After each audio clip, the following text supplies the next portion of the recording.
કોંગ્રેસના AICC secretary રામકૃષ્ણજી ઓઝાની હાજરીમાં મહત્વના બજેટના મુદ્દા પર વડોદરા ખાતે પ્રેસમીટનું આયોજન કરવામાં આવ્યું હતું।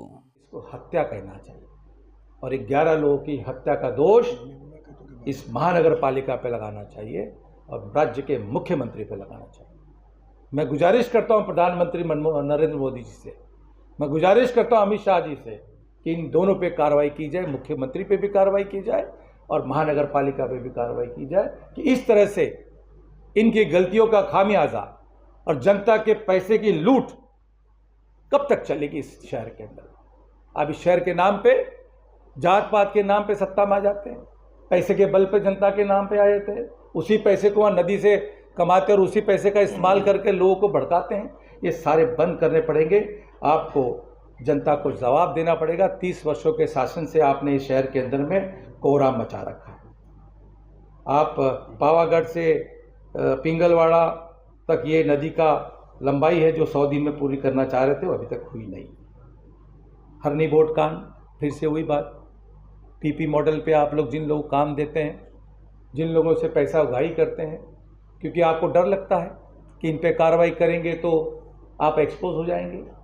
अरे कम से कम इतना तो ध्यान रखिए, हमारे शहर के लोग मर रहे हैं। 12-12 मासूम बच्चे उस बोट पर मर गए हैं। क्या कारण था उसका? उस दिन तो बाढ़ नहीं थी। आप जिस तरह से जिन लोगों को पैसा लेके काम दे रहे हैं पीपी मॉडल पे, वो लोग क्या काम करें, उन पे भी राज्य सरकार की जवाबदारी बनती है। जवाबदारी के साथ साथ जवाबदेही बनती है कि अगर कुछ ऐसी घटना होती है तो ध्यान नहीं रखने वाले लोगों पे कार्रवाई की जाए, उनसे इस्तीफा लिया जाए और उन पे कोर्ट में कानूनी तरह से उन पर काम किया जाए। इस देश के अंदर में जब से संविधान बना है, हमारे राजा महाराजाओं के समय से भी और गायकवाड़ महाराज के समय से भी पानी पिलाना धर्म का काम समझा जाता था। लेकिन शहर में पानी पिलाना धर्म की बात तो दूर, लूट खसोट हुई जा रही है।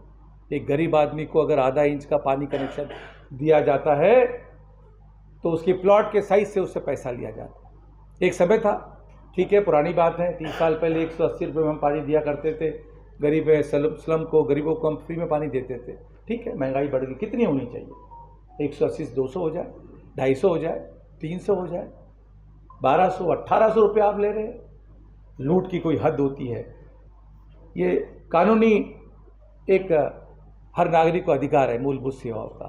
इस देश के अंदर में स्वच्छ जल देने का, पीने का अधिकार नागरिक का है और स्वच्छ जल पुराने का जवाबदारी और जवाबदेही सरकार की होती है, चाहे नगर पालिका हो, महानगर पालिका हो। इससे भी वो भटक चुके हैं। पूरी तरह भ्रष्टाचार वहाँ हो रहा है, लूट मचाई जा रही है। जहाँ आधा इंच 1 इंच का पानी जिस घर में कनेक्शन नहीं है उसे भी शायद पैसा लिया जाता है, ऐसे बताया जा रहा है। तो ये कब तक चलेगा? मुझे लगता है इस शहर की जनता को कोई ऐसी जादू की छड़ी से महानगर पालिका के चुनाव के समय भाजपा कोई तो भी ऐसा जादू की झड़ी घुमा देती है तो लोगों को इस बात का ध्यान नहीं आता। लेकिन मैं समझता हूँ कि इस बार इनसे मुद्दे लेकर जनता के बीच में जाएंगे।